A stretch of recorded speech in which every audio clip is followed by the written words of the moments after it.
সেদিন রাত ১:৩০। তো আমি যখন বাসা থেকে হেঁটে যাচ্ছিলাম, তো পুকুর পাড়ে হঠাৎ করে একটা মহিলা, সাথে আরো ২ জন ছিল, কথা বলতেছিল। তো পুকুরে আসলে কোনো কিন্তু পানি ছিল না। তো আমি ভাবলাম এত রাত করে, রাত ১:৩০, তো পুকুর পাড়ে মহিলা আসবে কই থেকে, আর কথাই কেন বলবে? আবার ভাবলাম হ্যাঁ, হয়তো কথা বলতে পারে, কিন্তু মনের মধ্যে একটা সংশয় রইলো যে আসলে এত রাত করে মহিলারা এখানে কে? তো ঠিক তার ১০ সেকেন্ড যাওয়ার কথা বলা শেষ হওয়ার পরে মহিলাদের যেটা হলো, মনে হলো বড়, বড় পাথর গুলো কে যেন পুকুরের মধ্যে বড়, বড় পাথর মানে ফালাইতেছিল। মানে আওয়াজ হচ্ছিল পাথরের আওয়াজ, কিন্তু পুকুরে কিন্তু পানি ছিল না, কোনো পানি নাই। মানে মাটির উপরে যে একটা পাথর পড়লে যেরকম একটা আওয়াজ হয়, বড়ই কিছু পড়লে আওয়াজ হয়, ওরকম একটা আওয়াজ পাচ্ছিলাম।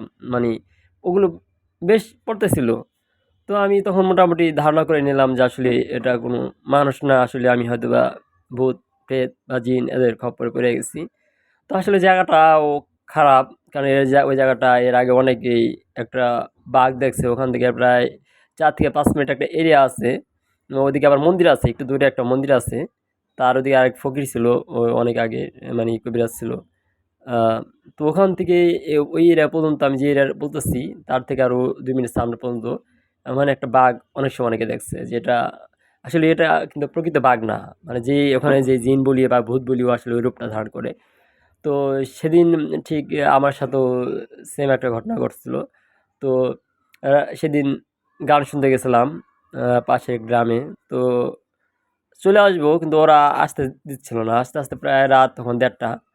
তো রাত ১:৩০ করে তখন তো আর রিক্সা, ভ্যান কিছু পাওয়া সম্ভব না। তো আমি একা, একা হেঁটে রওনা দিচ্ছিলাম। কিন্তু হঠাৎ করে বাসা থেকে বের হওয়ার পর একটা ঝামটা বাতাস ফলো করলাম। তো আমি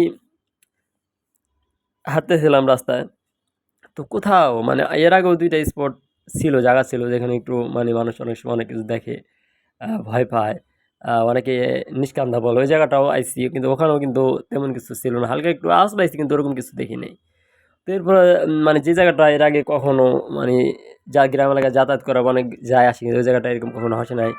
তো সেদিন সেই জায়গাটা এরকম একটা ঘটনা ঘটবো আসলে ভাবতে পারিনি। যখন ওই স্পটটা এলাম, ওই মহিলার কথা বলতেছিল, পাথর পড়তেছে। এরপরে যেটা হলো, তো ঠিক ওই যে বললাম বাঘটা যে ওই এলাকা ছিল, ঠিক মনে হলো যে জঙ্গলটা ভেঙে কিছু একটা জিনিস মানে আমার দিকে আসতেছিল। কিন্তু ও আইসে আহ, আসতেছিল, আসার পর আমি কিন্তু ঠিক রাস্তার মাঝখানে পিচ ঢালাই রাস্তা হাঁটতেছিলাম।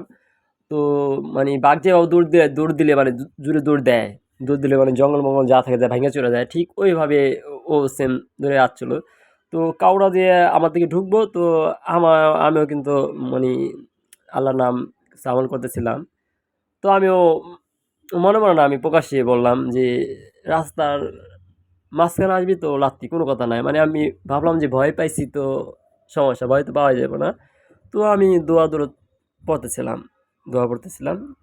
তো আমি বললাম যে রাস্তার মাঝখান দিয়ে হাঁটতেছিলাম আর বলতেছিলাম যে আমার দিকে আসলে কোনো কথা নাই, লাত্তি আমি দেবো, কোনো কথা চলবো না।